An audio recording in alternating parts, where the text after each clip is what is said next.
Welcome to Moonbase 2.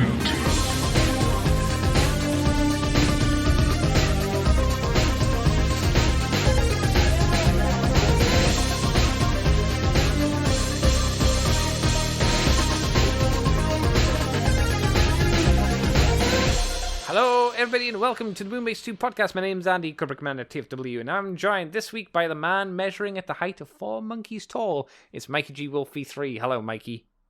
I know that's a reference to something, or you're Nope. an idiot. No, it's a reference to a podcast I was doing earlier today with Griffin George. Oh, no. Yes. Monkeys are not a metric measurement.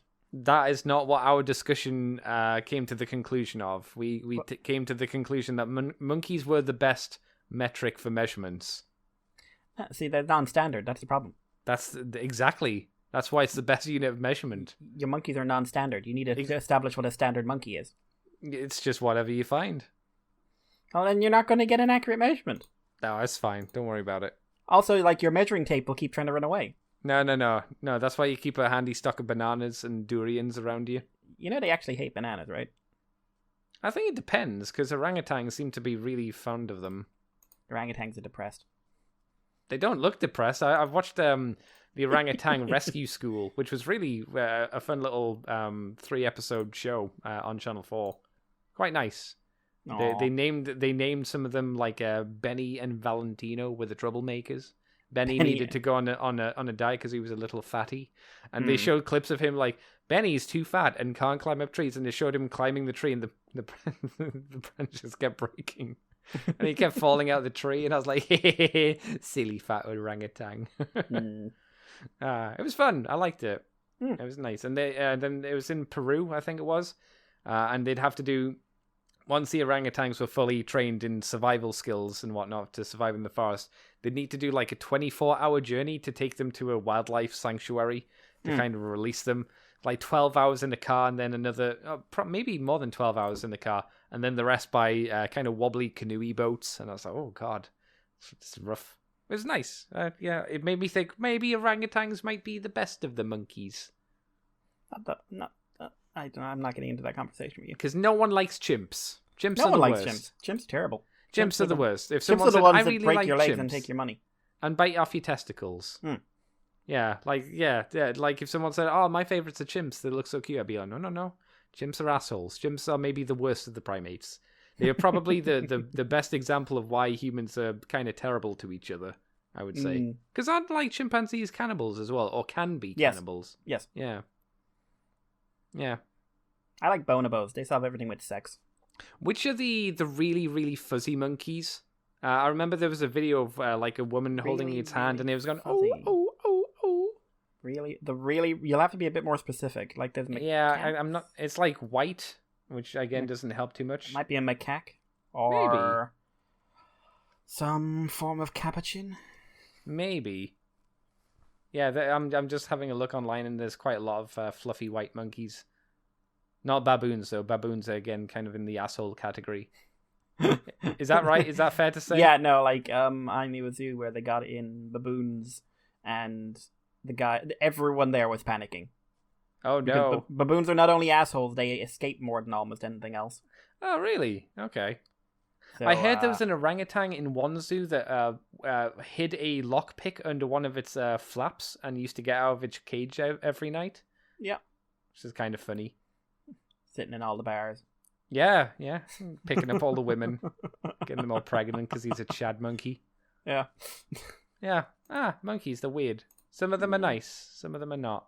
Oh, it's a Chiro, it's a white gibbon. It's a white gibbon. That's the nice little fluffy monkey. Oh, gibbon, with the long arms.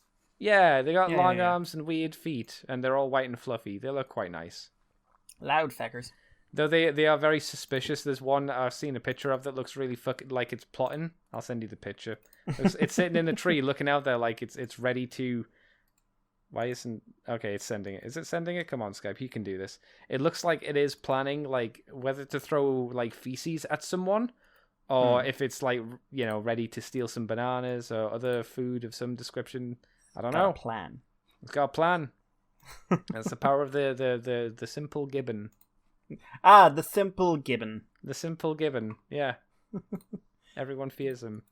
And as we do this, I'm scrolling through something, and I just go like, Kamen Rider Decade Complete 21. Fuck No. off. Are you still looking at? You looked at that image last night. And No, we no, were I all wasn't horrified by looking at it. I didn't. I'm just scrolling through Twitter while I'm waiting for something to happen. But and it keeps popping up. It won't go away. And like, what's worse, people are telling me it's good. No, they're not. Yeah. There's No, they're not. Like, is it dumb? Yes. Is it the right kind of dumb? No. No, I would say No, it's complete not. form for me. For me, the personal aspect didn't go over the too much line, but it was getting there. This is just kind of jumped the shark, and then over another shark, and then over one more shark. And then your granny ran up with a dish towel and said, "Look, I've sewed your paper cards into it." Yeah, it was.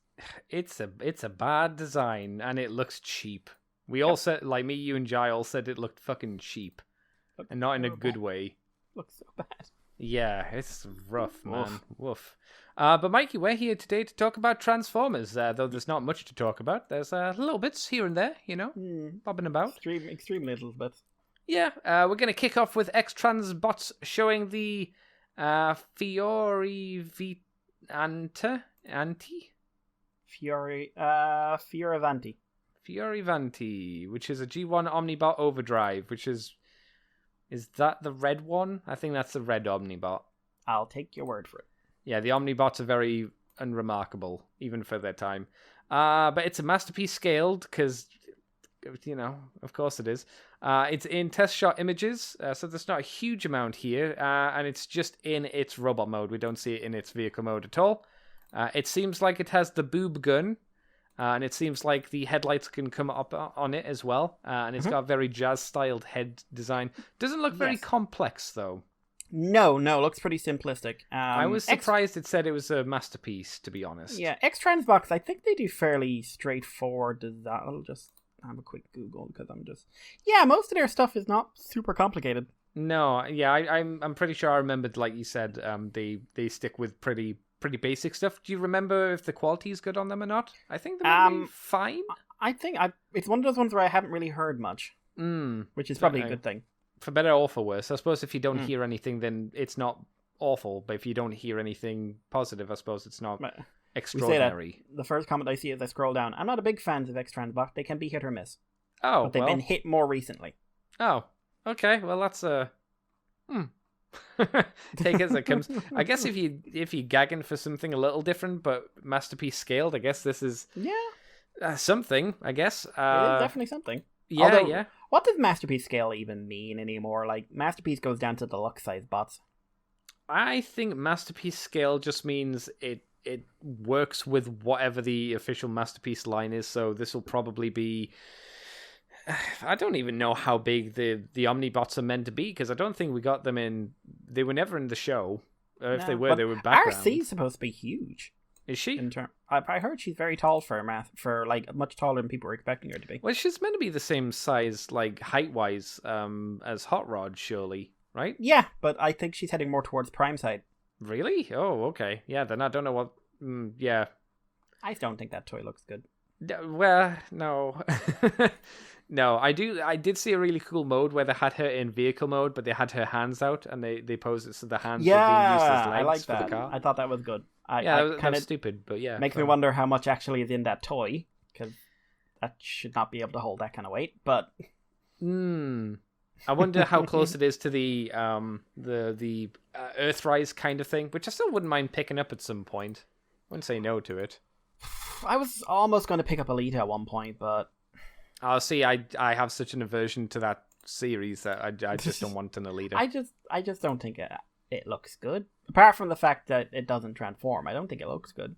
I think it looks fine as a posable figure. Just a lot of nothing on its back, obviously. Yeah, it's just not I suppose ultimately it's just not a take on RC. Here's the thing: I've never really cared for the original RC design.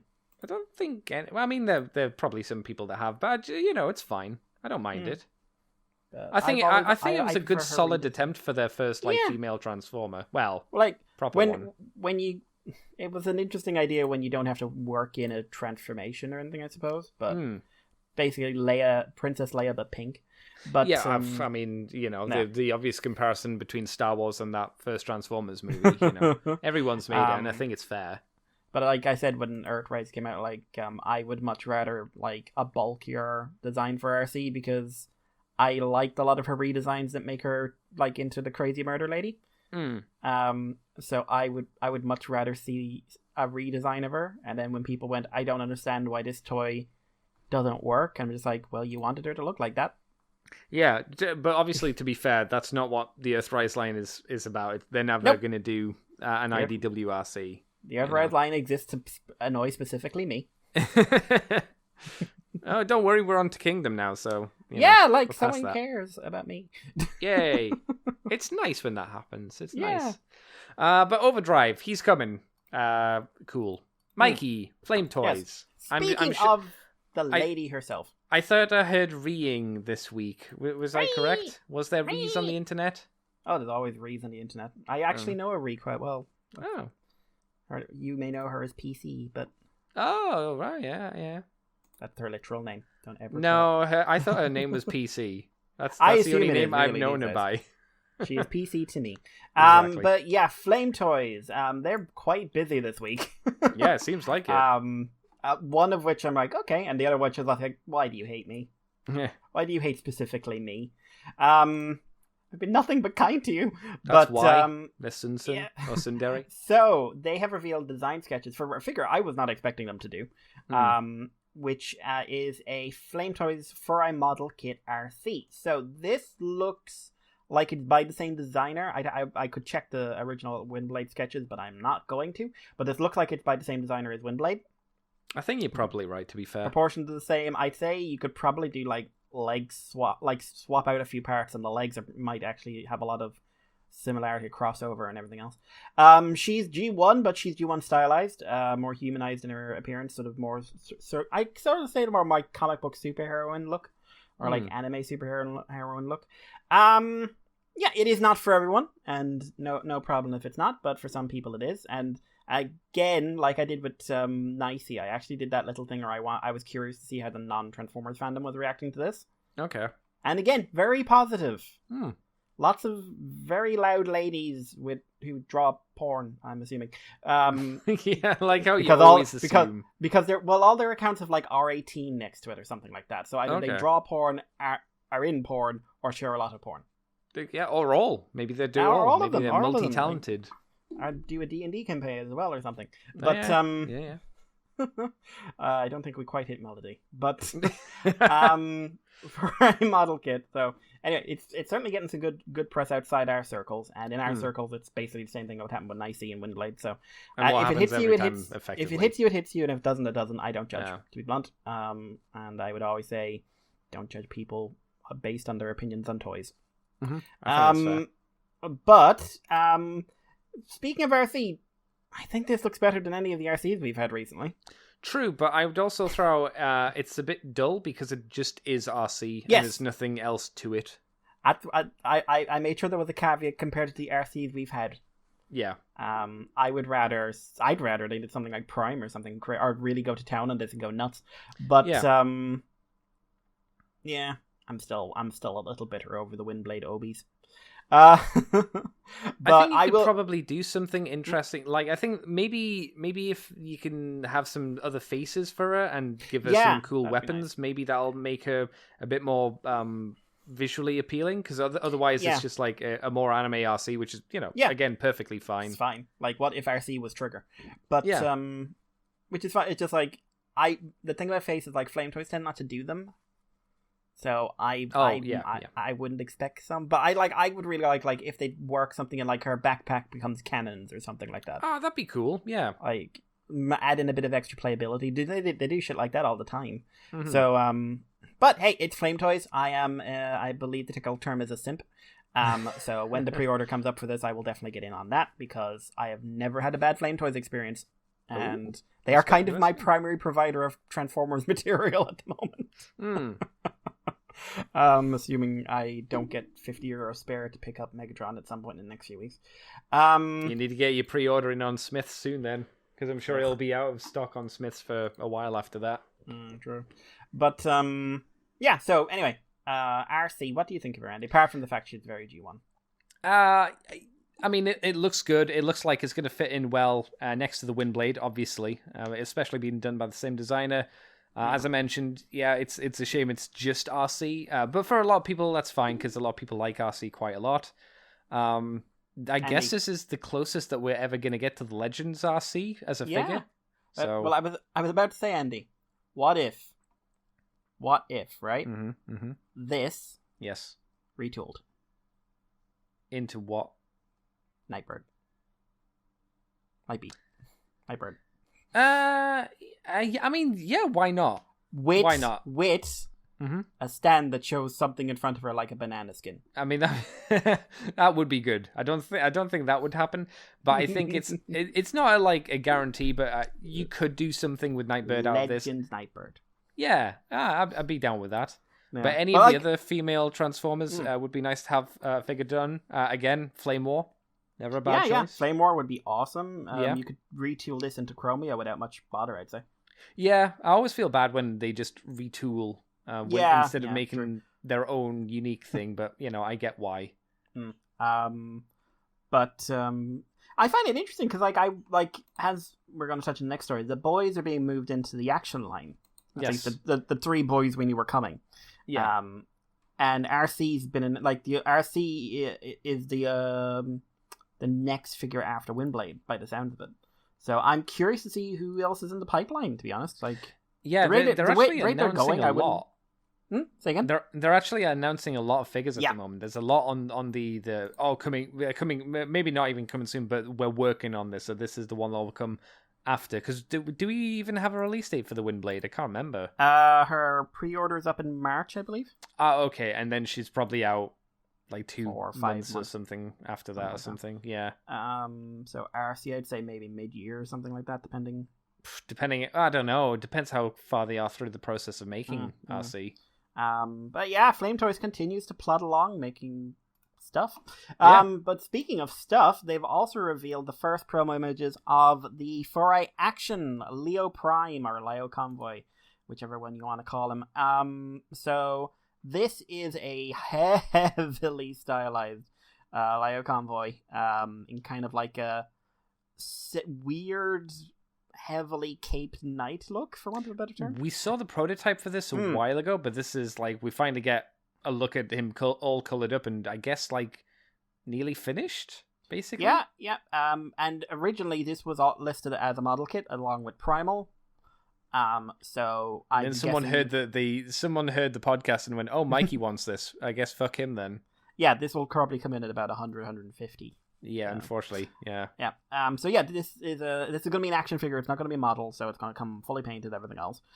His accessories are he's got his lion shield thing, which also has a cannon part. He's got a sword and a scabbard, and he's got a cloth cape with a big plastic fluffy bit collar. He's got hella sculpting. Yeah. For want of a better term. I believe he's by Kiramemiya. Okay. So I think he was the designer on this. But I think this looks really cool and fun and nuts.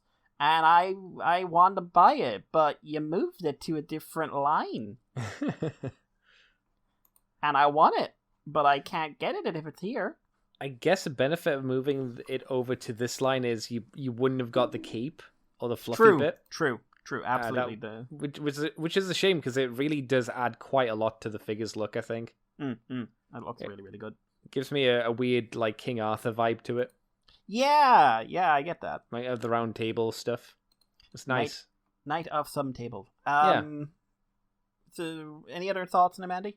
No. It'd be nice to have a counterpoint for against him. So have the Galvatron in a similar kind of medieval-esque style. I'd love that.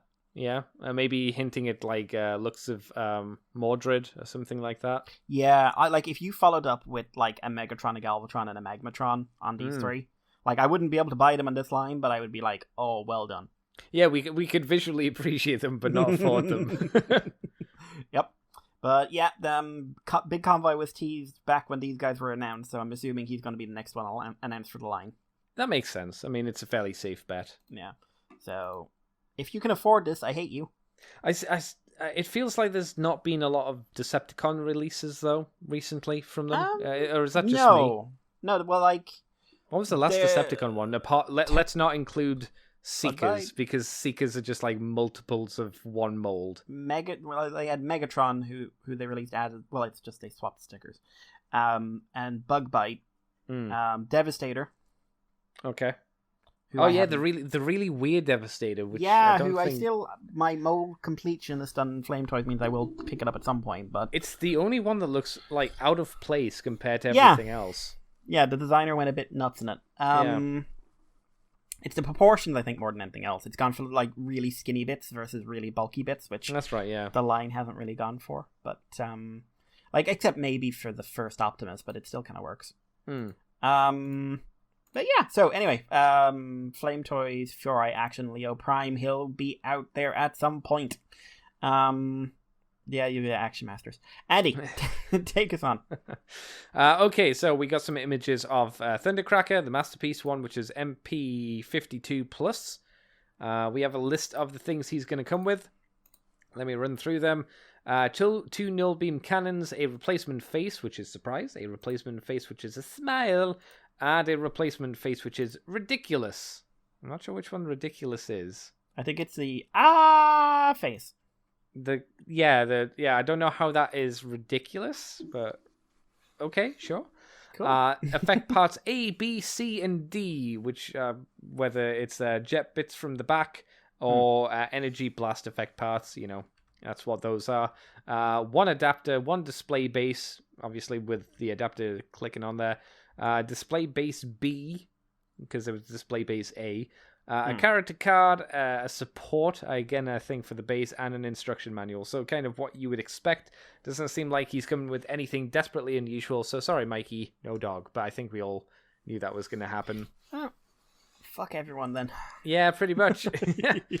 But of course it is just going off the Starscream mold, the new one at least, and it does look good.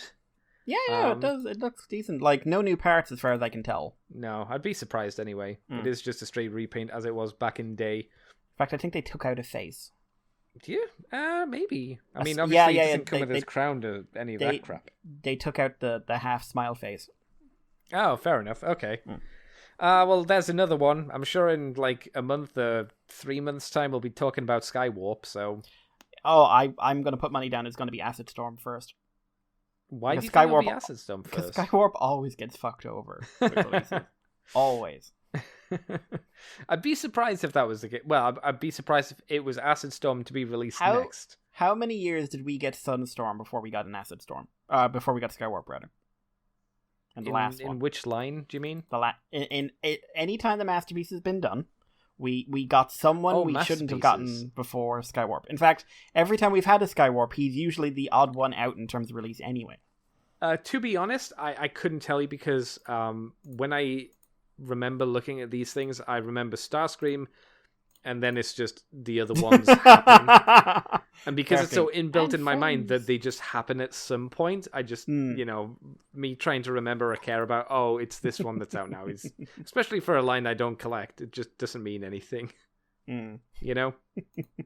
But yeah, there you go. Skywarp's coming out. Thundercracker's coming out.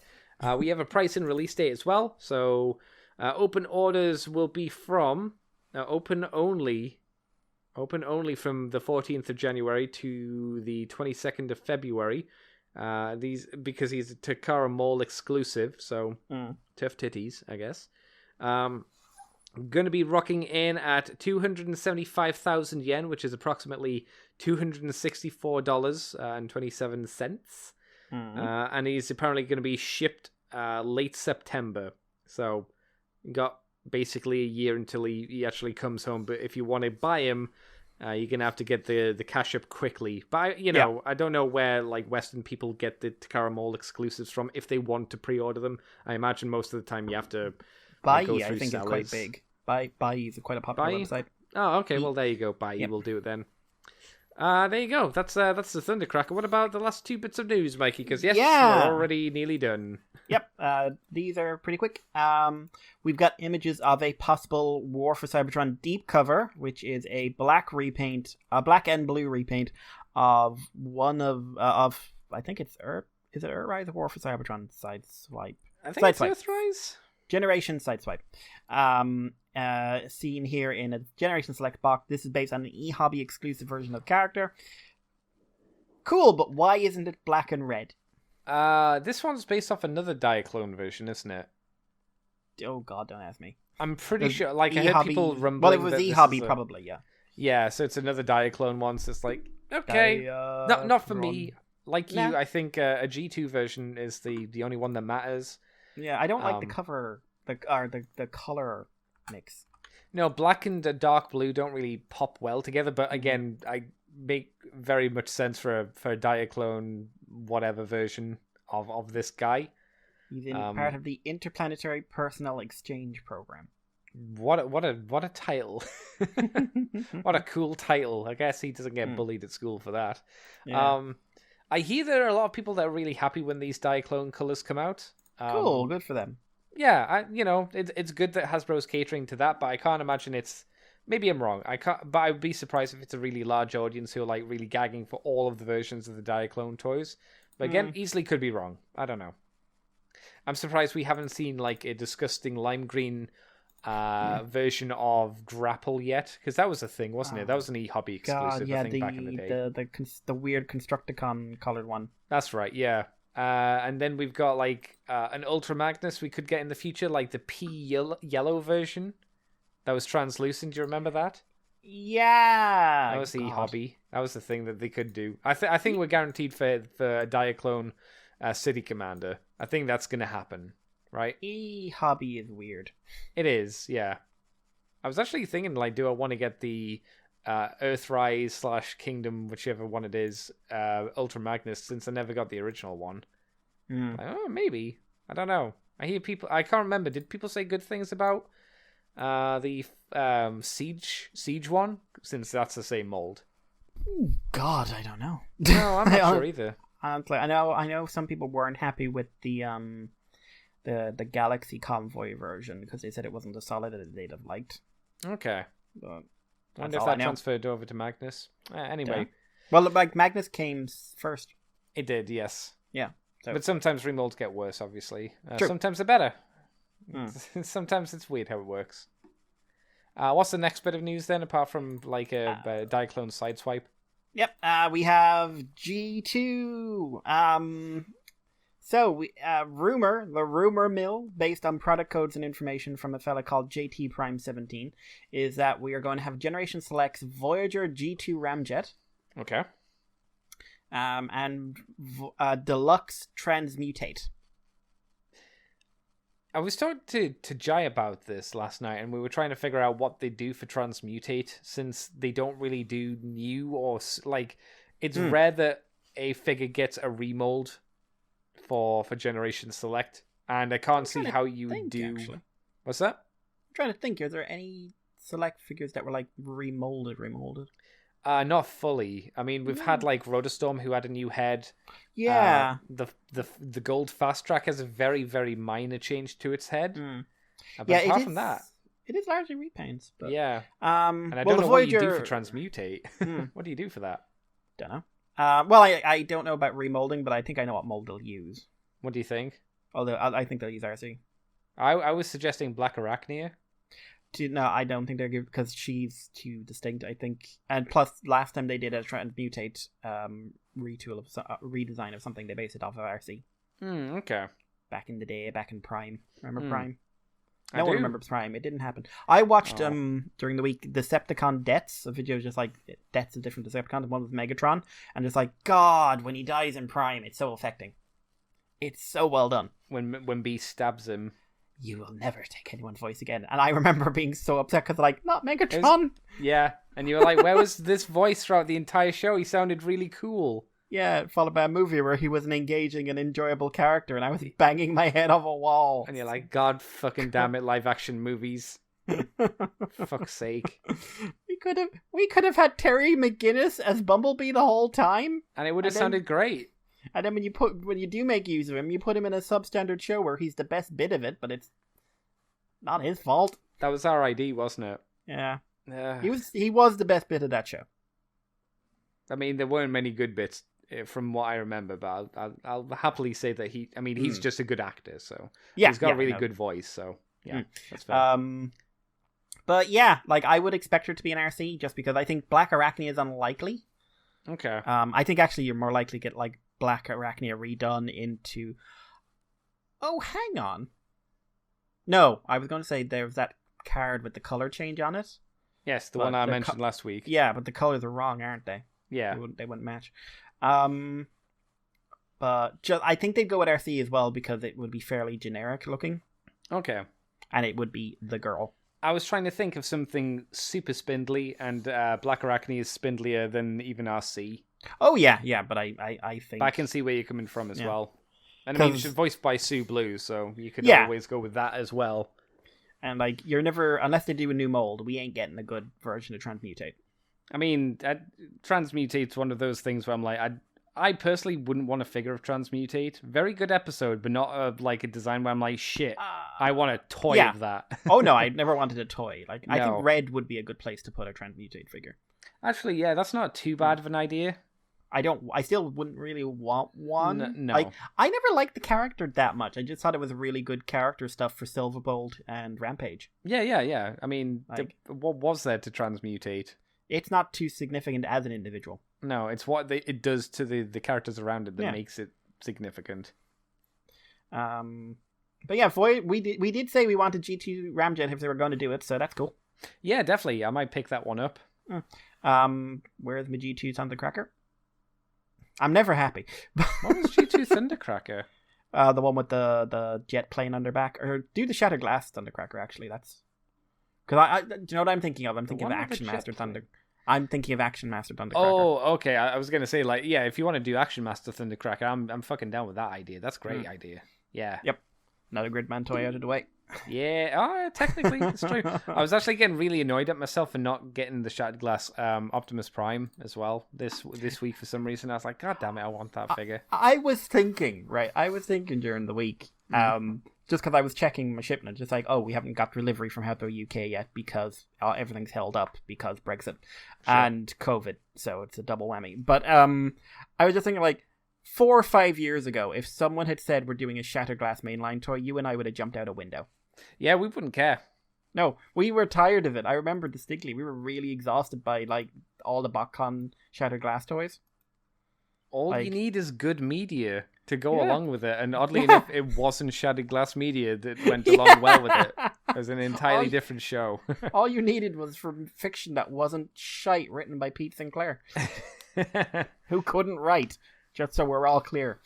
Can you imagine? Oh, why did you get this figure? Oh, because it's a reference to a show I really like. So it's not even, you don't even really like this thing. You like the thing it's referenced to. Yes. Yeah, but if it helps, the thing I like is a reference to this. Yes. So it's all, we live in a circle. So yeah. That's basically the news. Apart from, there was a quick thing. It's been confirmed Kingdom is airing in May of 2021. So mark your calendars. If you're interested, I'm sure. People are going to watch it regardless. We're going to have to. I will say I will probably struggle to review that one unless something dramatic happens in any major way beyond what we did this week, kind of thing.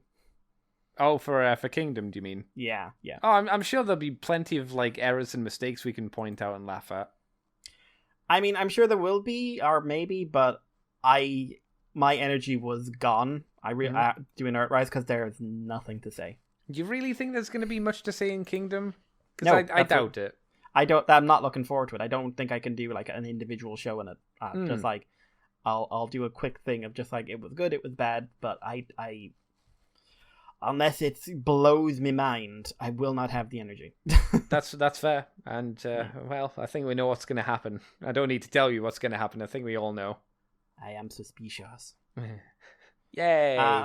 Yep. So that's Transformers news really this week. We're done, baby. Nothing's happened. No. Well, a little bits here and there, but for the most part, yeah, there's nothing. I'm actually surprised we still don't know what the next things are after the Dinobot wave for Kingdom. They've kept that stuff kind of under wraps for the most part, apart from the small rumor leak that we got. Yeah. We've We've had really no don't actual know. leak product images, which is kind of interesting. They must have tightened up the security, I guess, or something. Because do you remember near the end of last year, where things were just falling out of Hasbro and just onto TFW? It's crazy. Yep. I don't know. Mikey, what have you been up to this week? What are you doing for fun, son? Oh, what did I do? Let's see. I have watched a few of the new animes that are airing. So watched next episode of Jobless Reincarnation.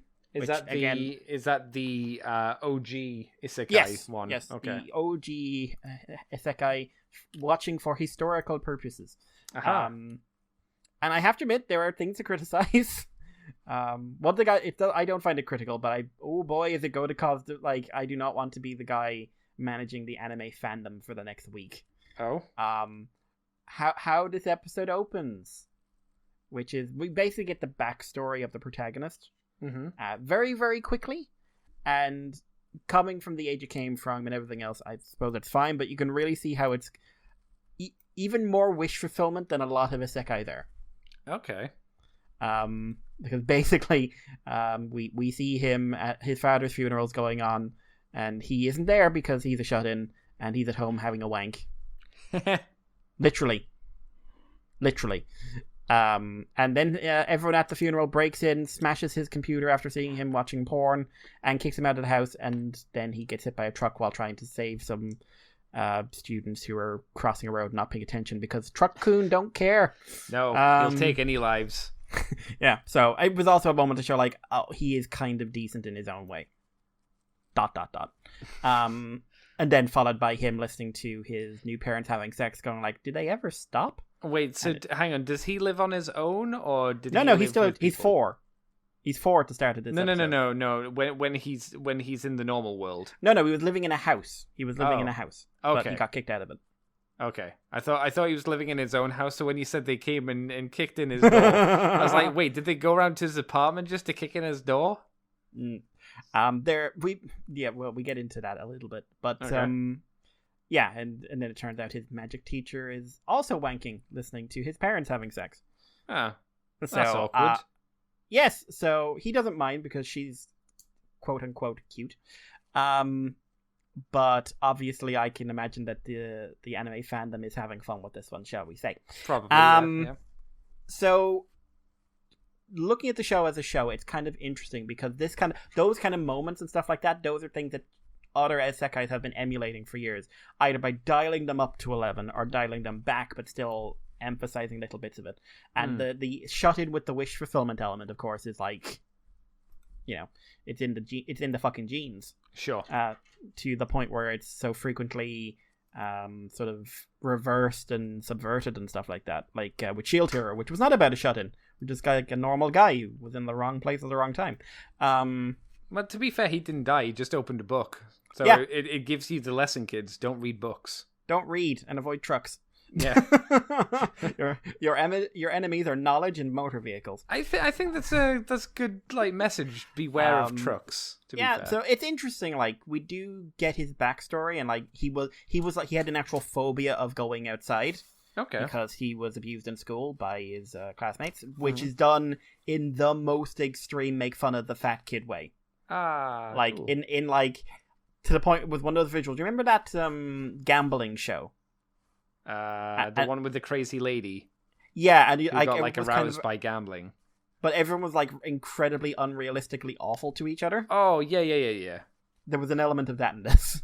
Okay, where it goes too far, but not so it's gross, but too far where you're no one acts like this. Yeah, there was but what follows up, his phobia, he expects everyone to be staring at him, he expects everyone to be judging him, stuff like that. So it turns out he's actually afraid to go outside the farmhouse he's living in. Okay. Which is interesting.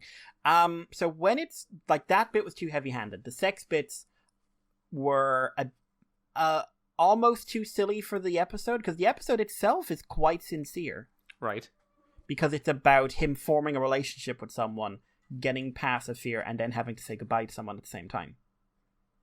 And it's got the sex jokes and it's got the usual anime stuff in it, but it's very sincere and there's comedy in there, but the comedy is more reasonably laid back. So the sex stuff is actually it's kind of like the Monster Show, not to the same level at the Monster Doctor Show, not to the same like in your face, but like where you'd watch an episode of that and suddenly they'd have like the hyper sex bit, and you're just like, this is so not in context with what was going on before. I'm kind of taken out of it. Like it ends on a kind of funny joke, to be honest, but I'm not critical. Like I'm very interested in seeing it because I'm seeing the genetics of everything we watched over the last 10 years. It's fascinating to me. Like I can see where like the shut in with the psychological issue, Subaru. Like I think Subaru's psychological issue is far more engaging, but Subaru, the like I'm reborn in a new world. Well, everyone's got big breasts. Time to enjoy myself. Konosuba. Like like surprising magical aptitude. It's in everything. Like I'm curious with this. The sincere bits I thought were actually quite well done, and I thought they were pretty strongly affecting. With me with the sex things, if I go into a show expecting sex comedy, I'm fine. Sure. It's just when I feel like the show is structured where that's almost getting in the way. Right. I say this as someone who desperately wants Monster Musume Season 2. Yay. It won't happen, but yay. Which is the most sex comedy ever sex comedies. Well, here's a question then. Is the show worthwhile watching? Is the anime worthwhile to watch? Even though if you've seen a lot of isekais? I think you have to go in with the knowledge that this is where they all started, because otherwise you are going to be a bit too aware of tropes. Right. But I think, for me anyway, I think going in knowing this isn't tropey, this made the trope. That is worth seeing. But you can totally see why I guess someone might be put off by that, I guess. Yeah, but I can also I'm starting to see why this started being emulated as much as it was, because like I said, the core writing, like what's going on here, the psychological elements, the connections, the relationship element of it, that's good. That's pretty solid. Also, really good animation. Very, very solid animation. Anime wise, what else was there? Like, obviously one big one.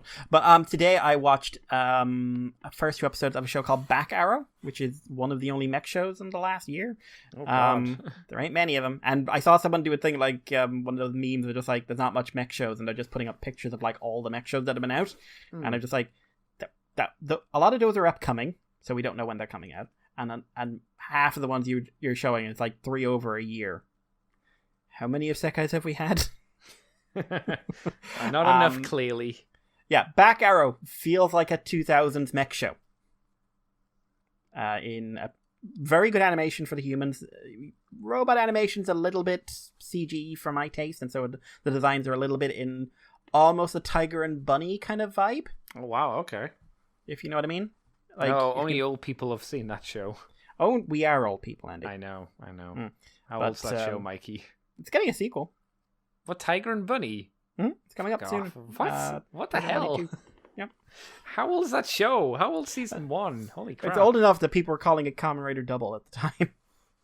Was it actually? Was it out at the time of Kamen Rider Double? About the same time. Oh no. It was a big hit with the brand new Totoku crowd.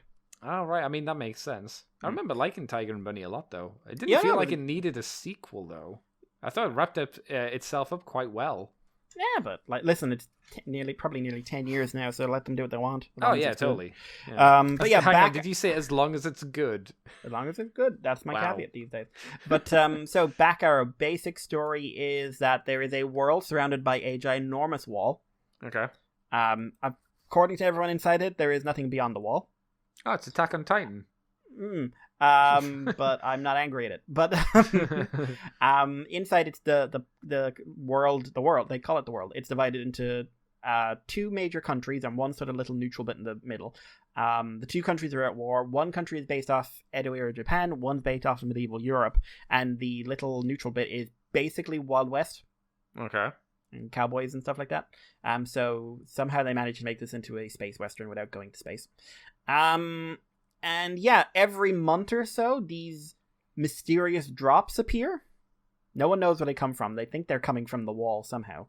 And they include these rings that bind onto you and basically form a mech around you based on your own personal convictions. Oh, okay. And the stronger that conviction is, the more your mech is fueled. So if your conviction is that everyone who has blonde hair is in fact a bimbo, I don't know. First, I saw a picture of Pamela Anderson and someone wrote the word bimbo under it today. So the first thing that popped into my head. Then your mech will be powered by every time you see a blonde woman, you'll get really pissed and your mech will get stronger. Also, you'll be a prick, but so in one of these drops, they get the drop down, and a second drop appears and ends up landing in this neutral country, this little neutral patch of land. And instead of a bunch of rings in it, they're the naked guy. And I say naked because he is naked for 20 minutes out of a 25-minute episode. That's a lot of nudity. With a lot of talk about his pants and undies, and I'm just like, it's Eiji from space. Oh no. Like he gets given a pair of underwear, and that's why he saves the village. Oh, well, that's good. And he trait. says he inherits the will of the person. These are the underwear. Hang on. That is fucking Eiji. That's 100% what Eiji says. If Eiji looked like, and he looks a bit like a Go Nagai protagonist. Oh, kind of hairstyle wise, you mean? Yeah. Oh, okay. But the underwear are a memento left by a woman's dead father, who was the sheriff of the town. So wait, he's wearing an old dead dude's pair of underpants. And inheriting his will. Okay. The underpants are comfortable Speedos. with, I guess. He is wearing an elderly dead man's Speedos. I hope she washed them. Yeah. But yeah, so he gets his mech, he ends up fighting. He says, like, I don't remember anything about myself, but I'm from beyond the wall. And everyone says, like, haha, that's funny. That's like saying you're from space. And they give him a name and they call him Back Arrow. There's a reason for it. It's rather convoluted. Everyone just calls him Arrow. And both countries are now interested in finding him because obviously something weird is going on. I liked it. It got good energy. It's very, like I said, it's very 2000s-y feel to it, like in terms of the storytelling, the design work especially. The mechs were not my personal cup of tea, but they're very individualistic, which I like. And I like the idea. I like one of the things is he doesn't seem to have a conviction, but his is like super powerful. So, and also second episode ended with like, what the shit is going on? Because like, did they just like wake up and get a robo or something? But I'm curious to see where it goes. They've introduced a bunch of politicians, and I don't trust any of them. They introduced the princess who's like, I'm lovely and I love peace, and I'm just like, you're highly suspicious. So I'm curious to see where it goes. I'm liking it. A good fight choreography. Good animation. The animation company is the one that did Ushio Tora and Karakuri Circus. Oh, okay. Which were both good-looking shows. Yeah, was founded by people who used to work for Madhouse. So, did Karakuri Circus finish, or is it still going? Madhouse is still going. It's just they've lost a few licenses. Oh, right. And these are guys who spun off on their own, kind of like Trigger did from Gainax. But yeah, so there's good pedigree to it, and like I'm curious to see where it goes. It's original property as well, so there's no manga or anything backing it, so they've got no excuse if they run out of story. Let them not be darling in the Franks is all I'm going to say. Oh boy, please. That scar still hurts. Still there. 3/4 of the way through, I was so happy. I was so happy, and I was just like, oh, half the company pulled out. Woo. Yay. But the other anime thing of note was I watched ReZero new episode 40, which, would you believe this, Andy, right? An episode of ReZero was good. What? Get the fuck out. Yep, and it wasn't mostly about Subaru. Wow, okay. It was about Otto for the first half, and it was about Amelia for the second half. That's interesting, since Otto really had nothing. Yeah, we get Otto's backstory. Like, oh, cool, nice. And it's cool. I really like it. And it's like, why is Otto so attached to Subaru? Like, why did we basically learn like his relationships, his history relationships? Like, Otto's got a cool power. Mm-hmm. Otto gets the action scene with the theme music. Like, you know the bits that only the protagonist ever gets. Oh yes. Otto gets it, and it's surprisingly good. And also, like, Ram comes in, and she's got a really cool moment in it as well. If he were to go off the internet, the reason would be because he wants to kiss the Subaru. I mean, I think he does anyway, but I think that was not his immediate concern in the moment. I think his immediate concern was, don't eat me. But...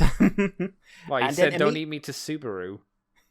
No, Subaru was busy. Subaru made a move, son. Oh, okay. Subaru made like some forward momentum that is one day going to require him to explain, by the way, there's this passed out woman in your house I kind of also want to marry. Oh dear. Are you okay with that? Mm-hmm. You don't remember her, but she's kind of cool. From the OVA, it seems like she would be okay with it. Yeah. Just get them drunk, they'll be fine. Based on the OVA. Wow. Based on the OVA, as long as they're drunk, the two of them will be fine. So Mikey's tips for women is just get them drunk. If you're drunk as well, I don't think that's... You're still that going to get holds arrested. up. It's still not going to go well. That's not going to hold up in court. It's basically him and Amelia having a massive fight. Okay. And because you know how Subaru's got no self-belief? Yes. Neither does she. And yeah, she collapses in herself, and this is her being confronted with the fact that she's more frustrated by the fact he believes in her than the fact that he doesn't. But I think it's interesting. And Subaru finally like decides like stop treating her with kid gloves as well, and just like maybe she needs to hear some things. So I'm really good. Like if you told me that you were going to do an episode where Otto was probably the main character for about half of it, I'd have been a bit dubious. Okay. But it was really good. Especially since not much technically happens in it. Okay. But yeah, ReZero. Like, yeah, really hope this is the loop to move the arc on, because if they reset this, he ain't getting it going this well again. Like, nothing can go this right again. Like, unless he gets a new save point. But yeah, I love this show, and I am really enjoying it. No model kits or toys or anything this week. I did finish building that Caro Plat thing. Oh, the frog thing. Okay. Yeah. Did you enjoy it at the end? Yeah, really simple, fun build. A lot of detailing on this one, actually, but was really surprised by how good the arm mode is. I don't know if I go out of my way to pick any of the other ones up, if I'm honest. Mm-hmm. But I really like him, and the transformation's goofy, but it works to the vehicle form, which is basically a hat pretending to be a submarine.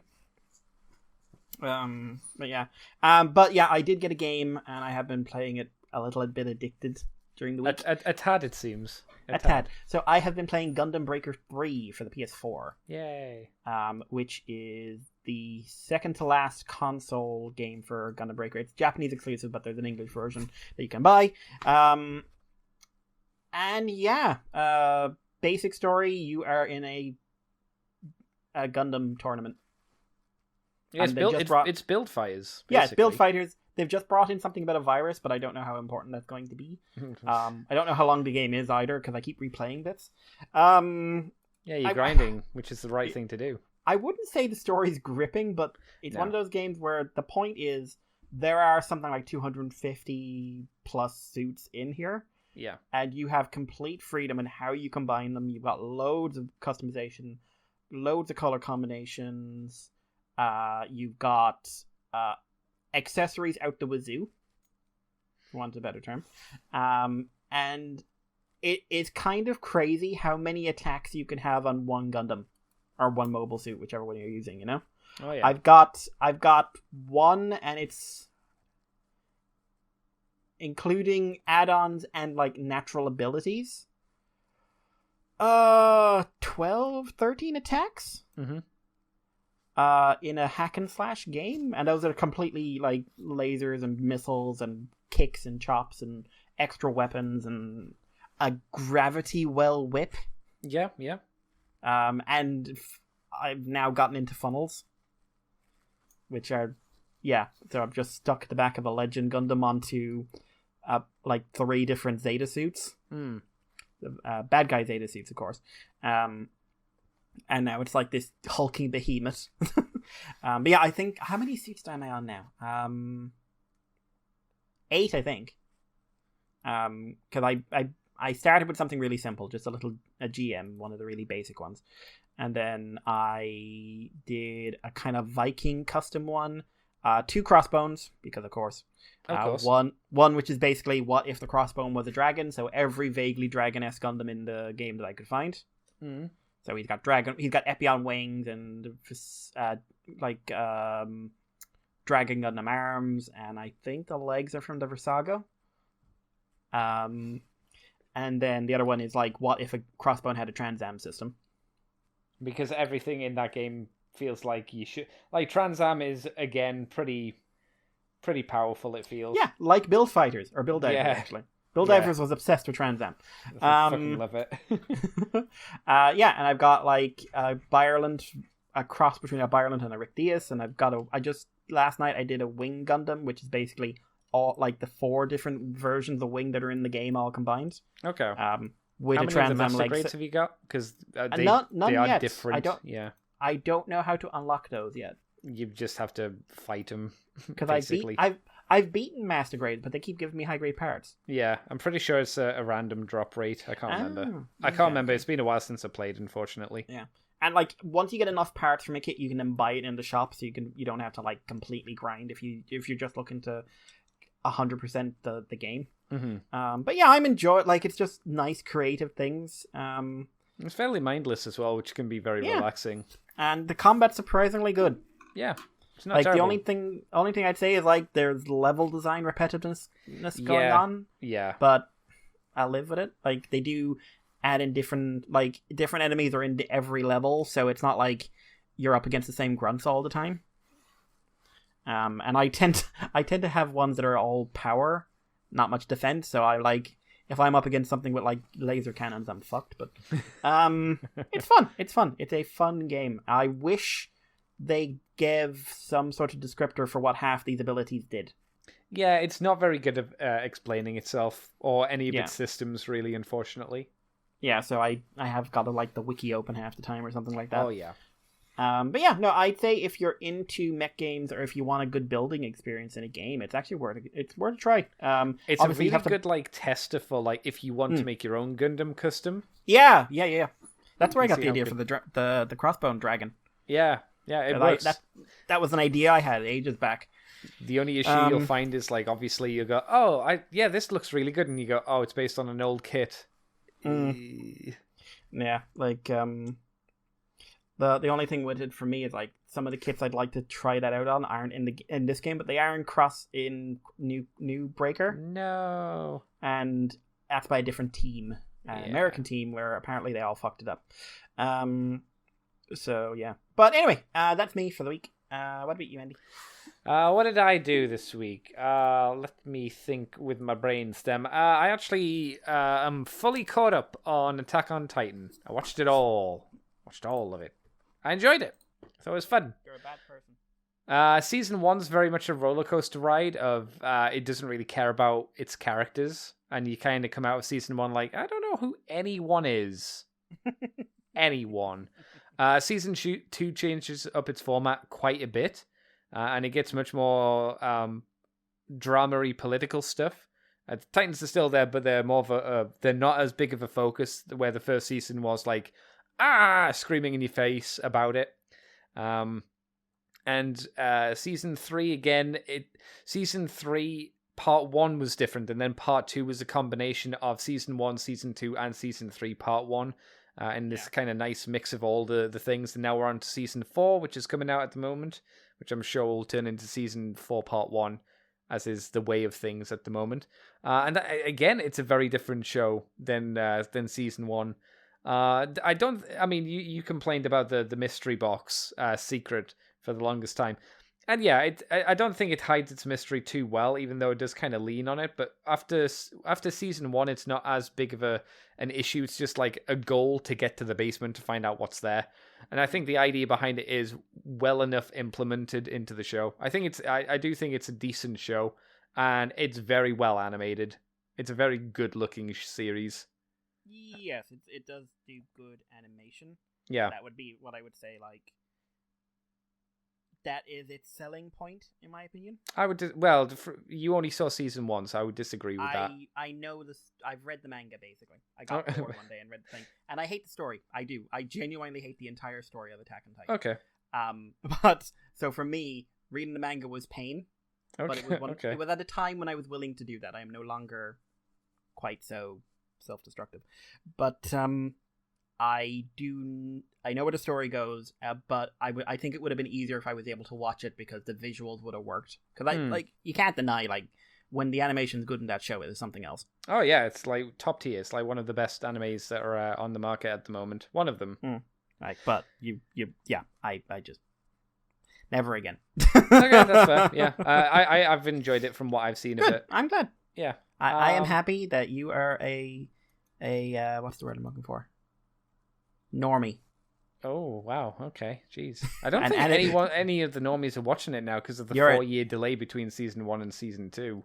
You're an anime normie. Hooray! I'm normal.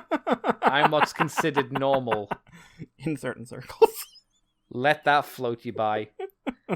So I did that this week. I'm still update on the Switch. No, still not being posted, unsurprisingly.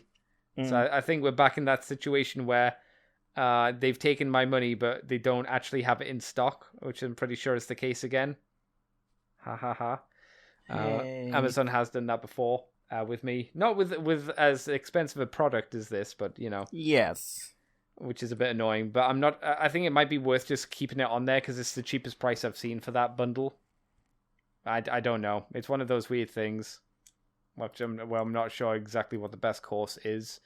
Apart from that, I got 2 boxes this week. One contained Rat Trap and Vertebrake. Yeah. I got those 2 this week. So Vertebrake. Here's the weird thing about Vertebrake. Feels like it's made out of a different material than the other Transformers. It feels more. It's not like soft rubber, but it's got that rubber-ish feel to it. And I think that's a deliberate thing because of its bony nature. It's not bad. I think this one's probably the most successful fossilizer because it doesn't need to worry about coming apart and turning into lots of parts to be sort of weapons. Whatever you want to call those things, because some of them are dubious if you want to call them weapons. But I like it. If you're going to try a fossilizer and you want just a transforming transformer, I think this is a good one. I think this one might stack up better than, say, Slash. Is that what her name was? Slash? The Dinobot Raptor. Yeah. Yeah. I think this stacks up better than how that one looked, because I didn't think Slash looked very good at all. She's one of those toys that, this is not a nice way to put it, but looks better in photos. Oh wow, so it's even worse in person. I kind of liked it in photos, and I was really disappointed when I got her, if I'm honest. I got her as a gift, so I was very grateful for the gift. But sure. Yeah. But as a figure, we like, Yeah, I think this is a more successful figure than from how that looked, and clearly from what you've said. A strange issue, not an issue, but an interesting thing is the feet are on ball joints, but the way that they've done the feet, it makes it look like the bone leg goes down to a little boot, which just happens to be in the shape of a dinosaur foot to facilitate, trying to make however many bones in a foot into a bit of plastic.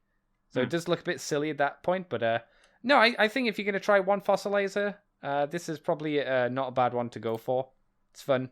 It doesn't have a huge amount of posability, obviously, because it's a little scout class size robot dinosaur thing. But you can open the dinosaur's mouth, and you can lift the head up and down. It doesn't turn left or right or anything like that. So, no. But yeah, I like it. It's neat. It's neat. Rat Trap's really good. Really good. There's a lot more transformation in Rat Trap than there is in Vertebrex. Really? Yeah. There's more steps to it. Oh, I'm surprised by that. Yeah, same. There's there's a decent amount of folding and whatnot, and it clips together fairly well. The only real issue is, and it's not even a big issue. There are 2 slots for 2 pegs in the rat bum to go into the back of the forearms, and you need to line those up quite carefully to get them to lie into the other pegs to lie into them. You don't need it for it to hold together. It's just like an additional nice little bit that kind of slaps them down. I will say that the issue with the shoulders is still a thing that I mentioned before. It does hamper the articulation a little bit. You can work around with it, but you do have to play a bit more just to get the angle that you want. But again, yeah, I was quite surprised how good this little rat trap is. And it looks like, visually, it looks the closest to what rat trap looked like from the show. Especially compared to the Generations one, I guess it is. Yeah. Yeah, I was like, hey, rat trap, he's pretty good. People are like talking about, oh, we should have the blue pack rat version. I'm like, no, that was a bad color scheme from like decades old botcons, which I never thought was a very good color scheme for him. Poisonally. I've seen people say, why not do a bigger white one and have it as RC? And I was like, that would be silly and kind of cute, and I wouldn't be against it. Him and his auntie. I also got Cyclonus this week. Big old Voyager Cyclonus. Interesting little note on the box art, on the back of the box at least. He is colored to be the same as the movie, so, blue and purple or something. Yeah, that kind of like blue and like it's like they've changed the tint and the purple or something in the. Yeah, it's much more accurate to the show's model, and then obviously when you get the toy, it's lilac. I don't know why. It's not bad. It's just one of those. What are you doing? People have like speculated that maybe a more movie/show accurate version will come out eventually. I wouldn't be surprised because, who else are you going to do Cyclonus into? It's not a huge amount of people to choose from. But it's a really good update to the Generations one from years ago. It's good. It's really solid.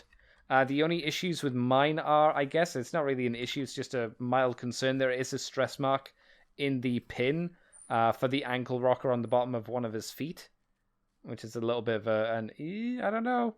But he's got a load of articulation. The transformation's great. And yo, Mikey, you left the shoulder up and it stays in place. I'd be happy to know. The only thing that is a little bit I wish they'd done is for the forearms. What you do is you lift up the fist and then you turn the fist around on a joint so the engine's pointing outwards and then push it down. There's no actual like pegs for the forearm to peg back into, so it's not like a really solid grip into the forearm, if you know what I mean. So if you can knock the fist and the upper part of the forearm out of the main forearm without too much issue, which is a little bit annoying. But overall, it's I can see why people get all hyped about it, because it is a really good, solid transforming toy. Does a lot of nice things. It's a goodie. It's a goodie, and you shouldy.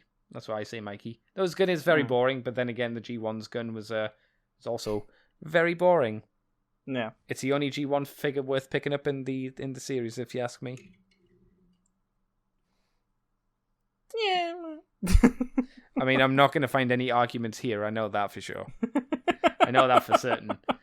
The rest of the week has just been me playing more Hades and been cracking through that on Twitch, and that's been about it. I can't think of anything else I've been up to. I haven't got anything, and I haven't really watched anything else. It's just been more walking every day, baby. Walk. So, do you have anything else you want to throw out, Mikey? Oh, actually, I do, because I have Amazon Prime, because I signed up to it, because I was like, oh, I'll get my Switch faster. Lol. I have Amazon Prime Video now, and I actually saw a few Prime Video movies that I will watch during the week, like Parasite, the movie Parasite, which I heard was very, very good. I can finally watch that now because it's on Prime. I'm looking forward to that, and it actually has some anime, like Erased. Have you heard of Erased, Mikey? The anime? Erased. Yes. Apparently, a kid gets or a dude gets sent back into his younger body, and he's there to try and stop a girl getting killed. No, this is new to me. It's an oldie. It's been out for a while. I remember seeing promos for this like years ago.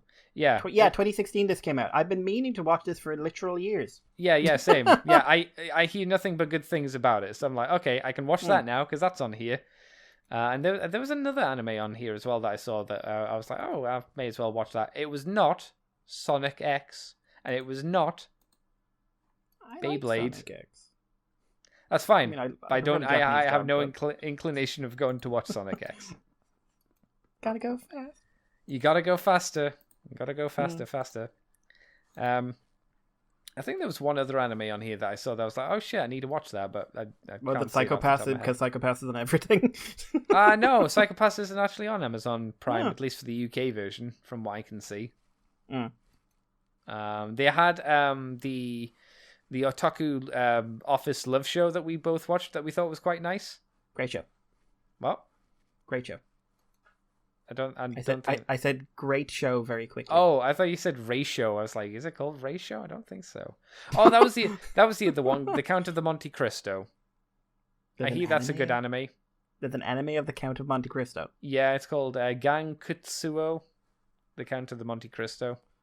I'm more disturbed I'm learning of animes I didn't know about than anything else. Again, this is how old is it? I think it came out a while ago. Get out of the way, Tetsujin. Yeah, they got Tetsujin Hey, 28 be on there. nice. Be nice. He's old. You can't Okay, help so it. the Count of the Monte Cristo anime is from 2005. Oh god, that's the bad animation era, Andy. Yeah, I mean, You hate that animation era? yeah, it's got really interesting animation style to it though, from what I've seen Oh, from okay. previews. So it's not like your standard looking anime. Not your Higurashi. No, it's not the giant foreheads. I tried to get actually that's something I tried. I tried to get back into watching the Higurashi after I finished Attack on Titan, and I was like, I can't. I just don't care. I just don't care. I might still, because I actually don't remember the original very well. Well, that'll definitely help. So because it's been 10 years, 15 years since I watched it. Oh wow, okay, so yeah, definitely been a while. Then. Long time. Yeah. But yeah. We've been Andy, watching would you like VTubers. I mean, Shocking. yeah, I do. One of them is looking for their forehead at the moment. Which Because they- one? Muna, she can't see okay, it. yeah. She did a video called "I'm Mad, I Can't See My Forehead," which is apparently a SpongeBob reference. Is it? Oh, okay. Apparently, but everything is apparently. But yeah, we want a bit of late breaking news, Andy. Oh, sure. Is it cool? Patrick Tatopoulos, from Batman vs Superman, will serve as production designer on Steve Capel Jr.'s Transformers film, which is the rumored Optimus Prime focus film. Oh man, an Optimus Prime focus film. Which I believe is supposed to be the direct sequel to Bumblebee. Wow, I'm really glad that we get to learn Um, more about Optimus Prime. He's such an underdeveloped character in the Transformers lore. Wow. I mean, to be fair, these Wow. days he kind of is. He's featured a lot though, at least I suppose. He stands around a lot. But Patrick Tatopoulos from Batman and Superman, production designer. I know him because he was the guy who designed Zilla. The chunky one. No, Zilla. He was brought on. They originally brought on Ricardo Delgado, who's like storyboarder and paleo designer extraordinaire, who designed an American Godzilla. Right. And Emmerich and Devlin were like, we don't want that. That looks too Japanese and stupid. And they brought in So another you mean guy. good. Anyway, they brought in this fella whose only design remit was that they wanted him to be incredibly fast. Okay, well, he is. And they wanted something that might work in motion capture but might not. And apparently he thought redesigning the original Godzilla was very disrespectful, because it says you don't have any original ideas and you're saying there was something wrong with the first one. And then he got really into things, and like, it's his fault Zilla has a vagina. Okay. And he said, like, I'm doing an animal, not a monster, which is kind of the entire fucking problem with that fucking movie. It's a kaiju movie, though. No, it's an animal movie. No. So No. and he was there in the office the day they revealed the Zilla design to the Toho heads of department and the chairman of the company. He was there. Was child Yago in the background, and he just does the Yago pose.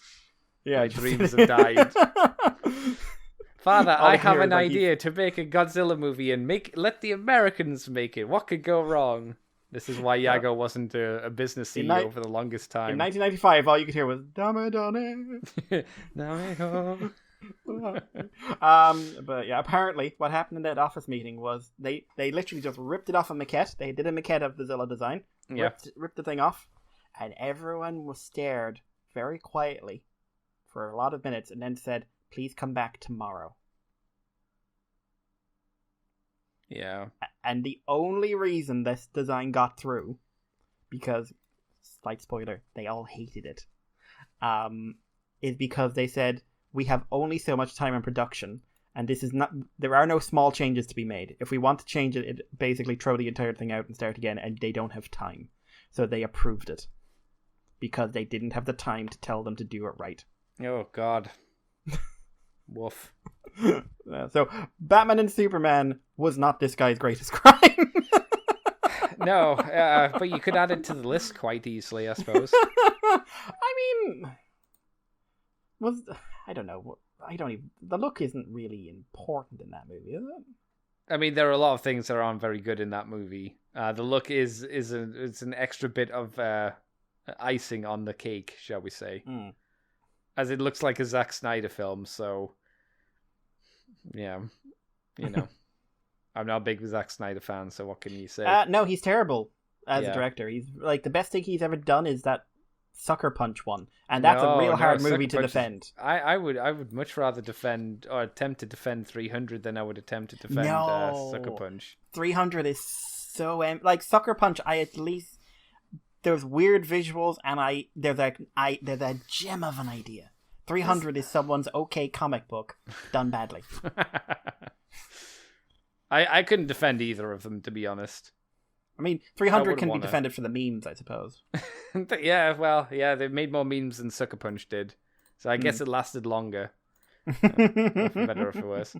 But I guess this means that, clearly you're not excited by this news, Mikey, I guess. To be fair, I don't think it'll make much of a difference. No. He'll do what he's told to do. I am mildly concerned of what a new Transformers movie will be. Because I have a feeling at best it will be, I don't feel the quality is going to rise. Not that Bumblebee was terrible, it was just like, okay, this is okay. And I'd like it to get to the point where it's, good. I'd really like that. Yeah, I would like them to bring back Travis Knight and let him build on it without having all the baggage from the last movies. I mean, that is one of the problems Bumblebee has. That would definitely help, especially as a director or someone wanting to tell their own story, not being labeled down by any of the Michael Bay stuff would be amazing. Yeah, but I think at the moment he's off doing like other shit, which I find deeply upsetting because come back. Please come back. He's doing he's directing the $6 Million Man. Is his next project. Right. After Bumblebee, he did Missing Link, so he was back doing animation. Okay, fair enough. But I'm just like, please come back. You're the first person we had involved in these movies I thought actually cared. No, stop running. Come back. Travis, come back, please. Please. I won't break your legs. I love you, Travis. Well, Mikey. Since we're all done and dusted, I'll go through a message that we got from Christoph Carlson, who sent us a thing via the Facebook. He says, firstly, you can totally play Monster Hunter as a button masher. I would disagree myself. Just know when to stay. I think it's meant to be to stay away and let your teammates do the hard work before becoming a Blade. By Blade, he means using the dual blades. Because you do become a little bit of a spinning monster when you use the dual blades. But I don't care much for Rise, as they massacred my boy, the Insectlave. Yeah, they kind of made the Insectlave not as cool as it used to be. I have no context, I'm afraid. I would definitely say that it's easier to button mash with the dual blades, but even then, you can't just button mash because you need to watch for like the monster charging up for attacks and stuff, and getting ready to slap you. And when you fight Pickle Joe, you got to be careful. Pickle Joe's going to get you. Pickle Joe's a big boy. I feel like that's just a life lesson, really. Always Pickle Joe. Pickle Joe. Yeah. Pickle Joe's a mean boy. He's like, imagine a pickle, but with spikes all over it, and a bit of a dinosaur face. But with really thin legs, like it's a dinosaur that decided to go all in like the upper body and tail, but never do leg day. That's how I always thought of Pickle Joe. He moves on and says, also, I used to watch/read Keroro. It's a Japanese Invader Zim, but replace Screaming Psycho with Lazy Gunpla Builder. Oh, that's Hello. Mikey. Still, if you... Hang on, I am not... Do you know how long I spent doing lines in this fucker? Still, if you want any sort of plot other than hilarity ensues for hundreds of episodes, you're going to be disappointed. Also, so far, the manga version of I'm a Spider, So What had better pacing and cuter art, but I still hope isn't a hit, so we get more of it. I still hope isn't a hit, so we get more of it. Okay, well, that's the message. What do you think, Mikey? Any thoughts there? I'm still focused on the Invader Zim in Japan thing, I'll be completely honest. Okay. Yeah. Because that just made me instantly interested. it was the magic words for Mikey. Okay. What was the question? Sorry, I literally drifted off there as I was thinking about that. What was the question again? There wasn't a question, it was just more statements than What was the statement questions. again? The statement of so far enjoying the manga of I'm a Spider, So What? Had better pacing and cuter artwork, but I still hope isn't a hit, so we get more of it. I'm assuming you mean is. Either that or you like very self-destructive. Yeah, like I meant to watch that today and I didn't. I was also toying with going into Saber again. Okay. Yeah, I saw you say that online earlier today, and then you sent me a message like an hour before the show saying, haven't really done anything. And I was like, I was thinking to myself, he's going to watch some Saber. Yeah, I watched ReZero again, I'll be honest.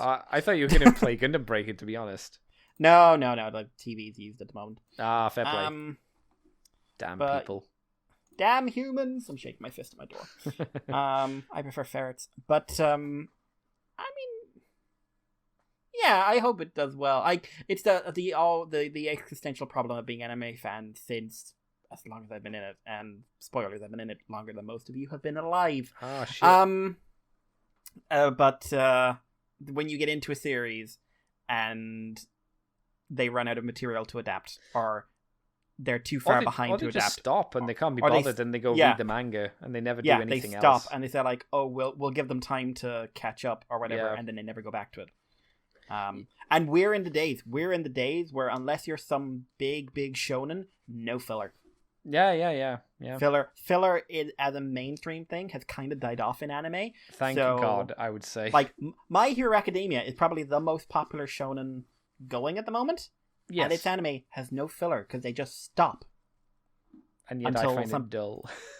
I like the first season a lot. The first season's fine. It's standard, but it's fine.